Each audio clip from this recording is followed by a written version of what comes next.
الحمد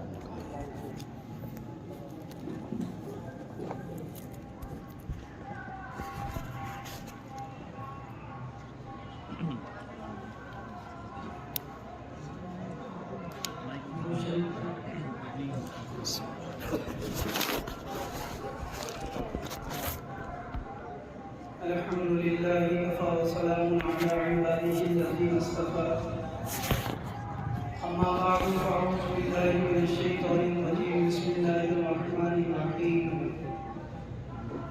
شهر رمضان الذي أنزل فيه القرآن هدى للناس وبينات من الهدى والفرقان صدق الله العظيم وقال رسول الله صلى الله عليه وسلم خيركم من تعلم القرآن وعلمه أو كما قال صلى الله عليه وسلم.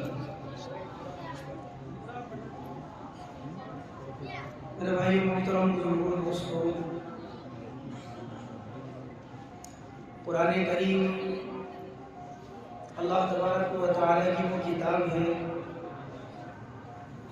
کہ اللہ تعالیٰ نے اس سے پہلے جتنی بھی کتابیں نازل فرمائی ہیں اور اسی طرح اللہ تعالیٰ نے جتنے بھی صحیفے انبیاء علیہ السلام پر اتارے ہیں، ان تمام صحیفوں میں اور ان تمام کتابوں میں سب سے افضل ترین کتاب ہے. جس طرح ایک انسان ایک عبادت کرتا ہے لیکن جگہوں کے اعتبار سے اللہ تبارک و تعالیٰ اس عبادت کے مقام کو بڑھا دیتے ہیں. ایک آدمی نماز ادا کر رہا ہے اپنی مسجد کے اندر، تو اسے ایک نماز کے اوپر مختلف روایتوں کے اعتبار سے بعض روایتوں میں 23 درجہ، بعض میں 25 درجہ اس کو ثواب ملتا ہے. اور یہی نماز اگر وہ جامع مسجد میں ادا کر لیتا ہے تو اسے ایک نماز پر 500 نمازوں کے برابر ثواب ملتا ہے. اور یہی نماز وہ مسجد حرام میں جا کر ادا کرتا ہے تو ایک نماز پر 1,00,000 نمازوں کے برابر ثواب ملتا ہے. اور یہی نماز اگر وہ مسجد نبوی میں ادا کرتا ہے تو ایک روایت کے مطابق 50,000 نمازوں کے برابر اور ایک روایت کے مطابق 10,000 نمازوں کے برابر اس کو اجر اور ثواب دیا جاتا ہے. جس طرح مقامات کے بدلنے سے عبادت کا درجہ بڑھ جاتا ہے، اسی طرح اللہ تبارک و تعالیٰ نے انبیاء علیہ السلام کو مبعوث کیا اور بعض نبیوں کو بعض پر اللہ تعالیٰ نے فضیلت دی. اللہ تعالیٰ قرآن کریم میں فرماتے ہیں تِلْكَ الرُّسُلُ فَضَّلْنَا بَعْضَهُمْ عَلَىٰ بَعْضٍ، بعض کو ہم نے بعض پر فضیلت دی ہے. اسی طرح اللہ تبارک و تعالیٰ نے 12 مہینے بنائے، ان مہینوں کے اندر اللہ تبارک و تعالیٰ نے بعض مہینوں کو بعض پر فضیلت دی ہے. ان میں افضل ترین مہینہ رمضان المبارک کا مہینہ ہے. اس کے بارے میں حضرت سلمان فارسی رضی اللہ عنہ کی روایت صحیح ابن خزیمہ کی، حضرت سلمان فارسی رضی اللہ عنہ فرماتے ہیں کہ شعبان کے آخری دنوں کے اندر آپ علیہ السلام نے ہمیں خطبہ دیا تو آپ نے فرمایا کہ تم پر ایک عظیم مہینہ آنے والا ہے جو بابرکت مہینہ ہے. یہ مہینہ ایسا ہے کہ جس کے اندر ایک رات ہے جس رات میں عبادت کرنا گویا کہ 1000 مہینوں کے برابر ہے. آپ نے فرمایا کہ یہ مہینہ غم کا مہینہ ہے، یہ مہینہ صبر کا مہینہ ہے اور اس کا بدلہ اللہ تعالیٰ جنت دیں گے. آپ نے یہاں تک فرمایا کہ اگر کوئی انسان روزے دار کو افطار کرا دے تو اللہ تبارک و تعالیٰ اس کو اتنا ہی بدلہ دیں گے جتنا روزے رکھنے والوں کو دیں گے. صحابہ نے پوچھا تھا اللہ کے رسول، کون آدمی اس بات کی استطاعت رکھتا ہے کہ وہ روزے دار کو افطار کرائے؟ تو آپ علیہ السلام نے فرمایا کہ پیٹ بھر کھلانے پر موقوف نہیں ہے، بلکہ ایک گھونٹ پانی کا پلا دینا، ایک کھجور کے ذریعے سے روزے کا افطار کرا دینا، اس پر بھی اللہ تعالیٰ یہ اجر و انعام دیں گے. یہ رمضان المبارک کے مہینے کو قرآن کریم کے اعتبار سے قرآن کریم کے ساتھ خاص اللہ تعالیٰ نے خصوصیت اور تعلق عطا فرمایا ہے. اسی لیے اللہ تعالیٰ قرآن میں فرماتے ہیں شہر رمضان الذی انزل فیہ القرآن ھدی للناس وبینات من الہدی والفرقان. رمضان وہ مہینہ ہے کہ ہم نے جس میں قرآن کو نازل کیا. قرآن کو اللہ تعالیٰ نے 2 مرتبہ نازل فرمایا ہے. ایک اللہ تعالیٰ نے لوح محفوظ سے آسمان دنیا تک یہ 1 مرتبہ میں نازل ہوا ہے، اور آسمان دنیا سے جناب رسول اللہ صلی اللہ علیہ وسلم کے قلب اطہر کے اوپر یہ 23 سال کے عرصے کے اندر اللہ تعالیٰ نے نازل فرمایا ہے. حضور اکرم صلی اللہ علیہ وسلم کی جب 40 سالہ زندگی ہے، آپ غار حرا کے اندر عبادت کے لیے جا رہے ہیں کیونکہ آپ کے دادا عبد المطلب یہاں عبادت کے لیے آیا کرتے تھے. نبوت کے اظہار سے پہلے آپ کی عبادت یکسوئی تھی، آپ کی عبادت غور و فکر کرنا تھا۔ یہاں اس غار کے اندر ایک فرشتہ نمودار ہوتا ہے جو آپ علیہ السلام سے یوں کہتا ہے اقرا آپ پڑھیے، تو آپ اس فرشتے سے کہتے ہیں مانا بقاری میں پڑھ نہیں سکتا، وہ فرشتہ آپ کو دباتا ہے۔ روایتوں میں آتا ہے اللہ کے نبی فرماتے ہیں اس فرشتے نے مجھے اتنا دبایا کہ میرے گویا کے ہاتھ پیروں نے جواب دے دیا، اور پھر اس فرشتے نے آپ سے یوں کہا تھا اقرا آپ پڑھیے، آپ نے پھر دوبارہ وہی الفاظ کے مانا بقاری میں پڑھ نہیں سکتا، پھر آپ کو دوبارہ دبایا۔ آپ فرماتے ہیں کہ پھر میرے ساتھ وہی کیفیت ہو گئی کہ گویا کہ میرے ہاتھ پیروں نے اپنی سکت کو چھوڑ دیا، اور پھر تیسری مرتبہ ایسا ہوا جب میں نے یہ کہا کہ میں پڑھ نہیں سکتا، اس نے کہا اقرا بسم ربک الذی خلق خلق الانسان من علق اقرا وربک الاکرم الذی علم بالقلم علم الانسان ما لم یعلم۔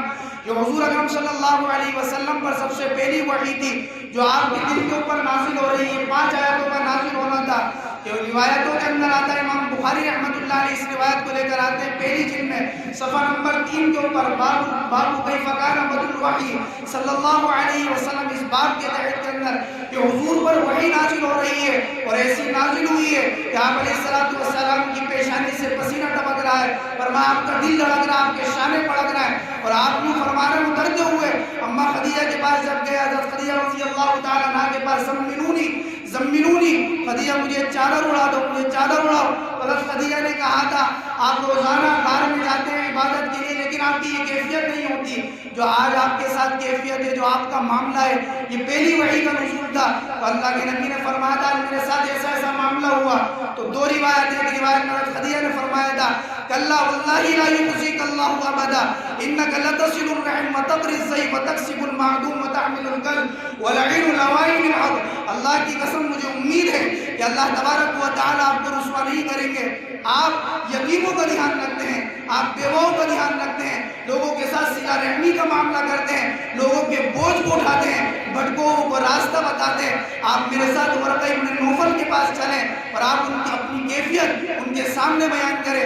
میں مختصر کر کے عرض کرتا ہوں، اللہ کے نبی جناب رسول اللہ صلی اللہ علیہ وسلم جب ورقہ ابن نوفل کے پاس گئے اور آپ نے اپنی ساری بات رکھی، تو ورقہ ابن نوفل کی زبان پر یہ کلمات تھے ھذا الناموس الاکبر الذی نزل اللہ علی موسیٰ یا لیتنی کنت حیا اذ اخرجک قومک۔ یہ تو وہ کلام ہے اور یہ وہ نور ہے اور یہ وہ فرشتہ ہے جو حضرت موسیٰ علیہ السلام پر تورات لے کر آیا تھا۔ کاش میں اس وقت زندہ ہوتا جب اس قرآن کی وجہ سے، اس دعوت کی وجہ سے، اس محنت کی وجہ سے، آپ کی کوشش کی وجہ سے آپ کی قوم سرزمین مکہ سے آپ کو نکال دے گی۔ آپ علیہ السلام نے بڑے تعجب کے ساتھ ان الفاظوں کو کہا تھا وَمُخْرِجِيَّهُمْ، کیا یہ مکہ کی سرزمین والے جو میرا ادب کرتے ہیں، میرا احترام کرتے ہیں، جو مکہ والے جو مجھے یوں کہا کرتے ہیں ھذا محمد المسینہ، یہ محمد صلی اللہ علیہ وسلم ہے، ہم ان سے بیت اللہ میں حجر اسود کو رکھوانے پر راضی ہیں۔ ھذا محمد، یہ محمد صلی اللہ علیہ وسلم ہے، یہ امین ہے اور یہ صادق ہیں، یہ محمد صلی اللہ علیہ وسلم ہے، یہ وعدوں کے پورے کرنے والے ہیں۔ کیا اس زمین کے اوپر میرے اوپر ایسا وقت آ جائے گا کہ مکہ والے مجھے اس سرزمین سے نکال لیں گے؟ ورقہ ابن نوفل نے کہا تھا آپ سے پہلے جو اس کلام کو، اس محنت کو لے کر کھڑا ہوا، ان سب کے اوپر یہ حالات ہوئے، یہ سب سے پہلی وحی آپ علیہ السلام پر ہے۔ اور اس کے بعد 2.5 سے 3 سال تک مختلف روایتوں کے مطابق آپ پر کوئی وحی نازل نہیں ہوئی۔ لوگ کہا کرتے تھے ایسا لگتا ہے کہ محمد ابن عبداللہ کو ان کے خدا نے چھوڑ دیا۔ آپ علیہ السلام فرما رہے ہیں کہ بازار میں جا رہا تھا، میں نے آسمان اور زمین کے درمیان میں دیکھا کہ ایک کرسی ہے اور اس کے اوپر وہ فرشتہ موجود ہے جو میرے پاس غار کے اندر آیا تھا، وہ میرے اوپر ان آیتوں کا نزول ہوا یا ایھا المدثر قم فانذر وربک فکبر وثیابک فطہر والرجز فاہجر ولا تمنن تستکثر ولربک فاصبر۔ یہ 7 آیتوں کا نزول ہوا، یہ آپ پر دوسری وحی کا نازل ہوا۔ آپ علیہ السلام پر 23 سال کے اندر قرآن کریم نازل ہوا۔ اللہ تعالیٰ نے سارے قرآن کا خلاصہ سورۃ الفاتحہ میں تذکرہ کیا اس کا۔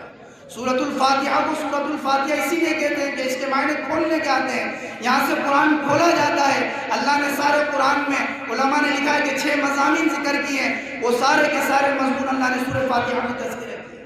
سب سے پہلی چیز اللہ تعالیٰ نے قرآن میں وحدانیت، اللہ کی ربوبیت، اللہ کا ایک ہونا، وحدہ لا شریک لہ، اس کا اقرار کرنا، اس چیز کا اللہ تعالیٰ نے تذکرہ کیا۔ دوسری چیز رسالت، انبیاء علیہ السلام کا مبعوث ہونا، اللہ تعالیٰ نے قرآن میں اس کا تذکرہ کیا۔ تیسری چیز قیامت، بعث بعد الموت، اللہ تعالیٰ نے قرآن میں اس کا تذکرہ کیا۔ چوتھی چیز اللہ تعالیٰ نے احکامات کا تذکرہ کیا، نماز کے بارے میں، زکوٰۃ کے بارے میں، روزے، حج کے بارے میں اللہ نے ان چیزوں کا تذکرہ کیا۔ پانچویں اللہ تعالیٰ نے ان لوگوں کا تذکرہ کیا جو اللہ کے فرما بردار اور مطیع اور ماننے والے ہیں، اور چھٹے ان لوگوں کا تذکرہ کیا جو اللہ کے نافرمان ہیں۔ اللہ قرآن کریم کے اندر ان 6 چیزوں کا تذکرہ کرتے ہیں، اور ان 6 چیزوں کو سورہ الفاتحہ کے اندر تذکرہ کرتے ہیں۔ قرآن کریم کی آیت الحمدللہ رب العالمین الرحمن الرحیم، اللہ تعالیٰ اس میں وحدانیت کا تذکرہ کرتے ہیں کہ اللہ وہ ہے جو سارے عالم کو پالنے والے ہیں، سارے عالم کے رب ہیں۔ زمین کے اندر جو ذرات ہیں اور ان ذرات میں جو اللہ کی مخلوق موجود ہے، اللہ ان کو بھی کھلاتے ہیں، اور جو سمندروں کے اندر ہیں اللہ ان کو بھی پالنے والے ہیں، اور جو ہواؤں کی گردشوں کے اندر ہیں اللہ ان کو بھی کھلانے والے ہیں۔ اللہ تو قرآن میں کہتے ہیں وَمَا مِن دَابَّةٍ فِي الْأَرْضِ إِلَّا عَلَى اللَّهِ رِزْقُهَا وَيَعْلَمُ مُسْتَقَرَّهَا وَمُسْتَوْدَعَهَا، وہ زمین کے اوپر کوئی مخلوق ایسی نہیں ہے کہ اس کی روزی اللہ کے ذمہ ہے۔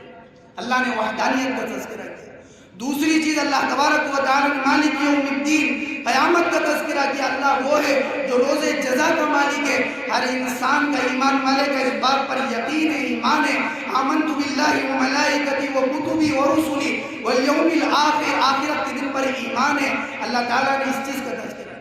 تیسری چیز اللہ تعالیٰ نے احکامات کا تذکرہ کیا، ایاک نعبد و ایاک نستعین، اے اللہ ہم تیری عبادت کرتے ہیں۔ بعض مفسرین نے اس کا ترجمہ یہ کیا کہ اللہ ہم تیری عبادت کرتے ہیں، تیری ہی عبادت کریں گے، تجھ سے مدد طلب کرتے ہیں اور تجھ ہی سے مدد طلب کریں گے۔ اسی لیے اللہ کے نبی نے ایک صحابی سے فرمایا تھا اذا استعنت فاستعن باللہ واذا سألت فاسأل اللہ، جب تجھے مدد مانگنی ہو تو اللہ سے مانگا کر، اور جب تجھے سوال کرنا ہو تو اللہ سے سوال کر۔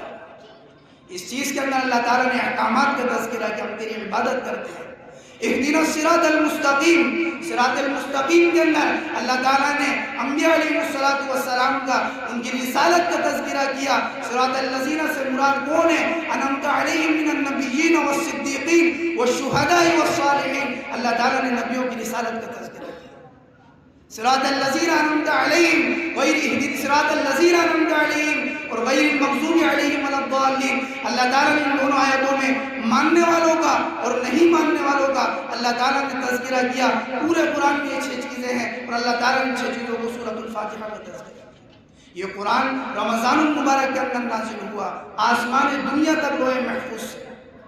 رمضان المبارک کے اندر اللہ تبارک و تعالیٰ نے قرآن کریم کی آیت نازل فرمائی یا ایھا الذین آمنوا کتب علیکم الصیام کما کتب علی الذین من قبلکم لعلکم تتقون، اے ایمان والو روزے تم پر فرض کیے گئے ہیں اس طرح جس سے پہلے تم سے پہلی امتوں پر لوگوں کے اوپر روزے فرض کیے گئے۔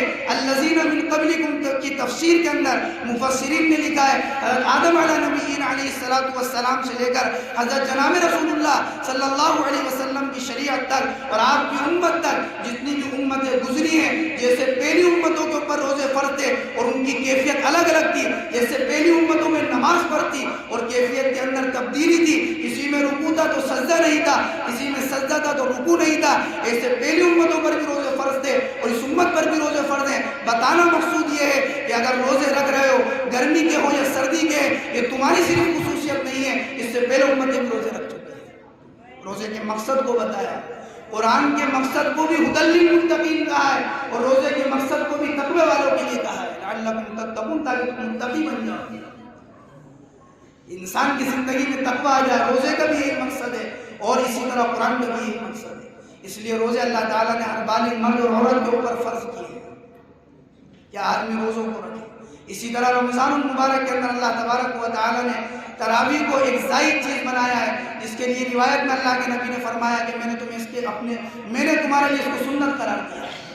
اسی لیے اللہ کے نبی نے فرمایا من صام رمضان ایمانا واحتسابا غفر له ما تقدم من ذنبه ومن قام ایمانا واحتسابا غفر له ما تقدم من ذنبه، جو رمضان المبارک کے روزے رکھتا ہے ثواب کی امید کے ساتھ، اللہ پچھلی زندگی کے گناہ معاف فرما دیتے ہیں۔ جو رمضان المبارک میں قیام کرتا ہے یعنی تراویح پڑھتا ہے، تہجد پڑھتا ہے، اللہ تعالیٰ اس کی پچھلی زندگی کے گناہوں کو معاف فرما دیتے ہیں۔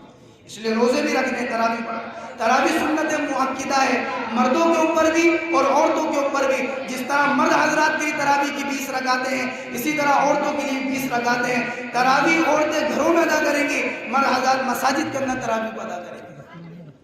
تراویح کی نیت کے لیے علماء نے لکھا ہے کہ ایک ساتھ بیک وقت بھی اس کی نیت کر سکتے ہیں کہ میں 20 رکعت تراویح ادا کر رہا ہوں، اور 2 رکعت کر کے بھی اس کی نیت کر سکتے ہیں۔ تراویح کے اندر ہر 4 رکعت کے بعد تربیحہ جس کو کہا جاتا ہے، اس کے اندر عام طور پر یہ دعا پڑھی جاتی ہے، سبحان ذی الملک والملکوت سبحان ذی العزت والعظمت والہیبت۔ اس دعا کے بارے میں لکھا علماء نے، اگر آدمی کو آسانی سے یاد ہو تو یہ دعا پڑھے، اور اگر یہ یاد نہیں تو تیسرے کلمے کا ورد، درود پاک کا ورد، یا کوئی اور اذکار کو بھی اس کی جگہ پڑھ سکتا ہے۔ جس طرح رمضان المبارک کا چاند دیکھ کر تراویح کا شروع کرنا یہ سنت ہے، چاند دیکھ کر تراویح کا پورا کرنا سنت ہے۔ لوگ اگر یہ سمجھتے ہیں کہ 10 دن کے اندر تراویح پوری ہو جاتی ہے، یا ذہن کے اندر یہ بات ہے کہ 15 دن میں تراویح پوری ہو جاتی ہے، تو یہ ذہن کے اندر ایک خیال ہے، یہ خیال ہی ہے بس صرف ذہن کے اندر۔ لیکن سنت یہ ہے کہ پورے قرآن کا تراویح میں سننا یا سنانا، جس طرح یہ سنت ہے اسی طرح چاند دیکھ کر تراویح کا شروع کرنا اور چاند دیکھ کر پورا کرنا ہے تراویح کے اندر یہ سنت ہے۔ اس لیے تراویح کا بھی اہتمام کرنا ہے، قرآن کریم کی تلاوت کا بھی اہتمام کرنا ہے۔ امام ابو حنیفہ رحمہ اللہ فرماتے ہیں کہ قرآن کریم کا حق یہ ہے کہ کم سے کم 1 سال میں 2 مرتبہ قرآن کریم پورا کیا جائے۔ اسی لیے حضرت علی کرم اللہ وجہہ فرماتے ہیں کہ 1 حرف نماز کے اندر ادا کرنے پر، قرآن کریم کی تلاوت کرنے پر اللہ تعالیٰ 100 نیکی عطا فرماتے ہیں۔ بیٹھ کر نماز ادا کرنے پر 1 حرف پر 50 نیکیاں، دیکھ کر ادا کرنے پر، پڑھنے پر 1 حرف پر 25 نیکیاں، بغیر دیکھے پڑھنے پر ہر حرف کے اوپر 10 نیکیاں دیتے ہیں۔ اسی لیے روایتوں میں اللہ کے نبی نے فرمایا جو اپنے بچوں کو قرآن کریم دیکھ کر ناظرہ پڑھاتا ہے، اللہ اس کے ماں باپ کے پچھلے گناہوں کو معاف فرما دیتے ہیں۔ اور روایتوں میں یہاں تک فرمایا جو آدمی اپنے بچے کو حافظ قرآن بناتا ہے، اس کے ماں باپ کو اللہ تعالیٰ جب قیامت میں اٹھائیں گے تو ان کا چہرہ ایسا ہوگا جیسے 14ویں رات کا چاند ہوتا ہے۔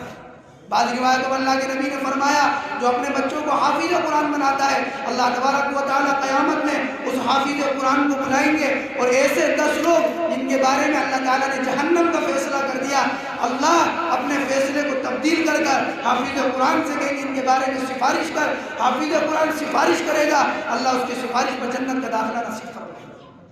حافظ قرآن کے لیے فرمایا قیامت میں کہا جائے گا اقرأ ورتقی ورتل کما کنت ترتل فی الدنیا، کہ قرآن کریم پڑھتا جا اور جنت کے درجوں پر چڑھتا جا، تیرا آخری درجہ وہ ہوگا جہاں پر تو۔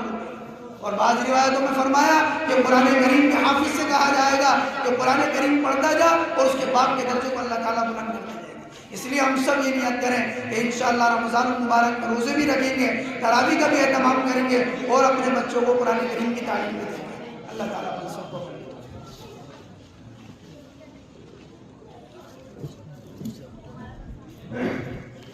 الحمدللہ سال ہمارے مکتب میں ایک بچے نے چراغ الدین کا لڑکا ہے، اس نے انگلش مکمل کیا ہے، تو آئیں تشریف لائیں اور اپنے دستار بندی کرا دیں۔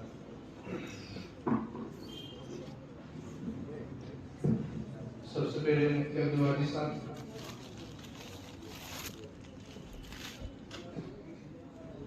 مفتی رضی صاحب، حافظ عالم صاحب، قاری صحابت افضل صاحب۔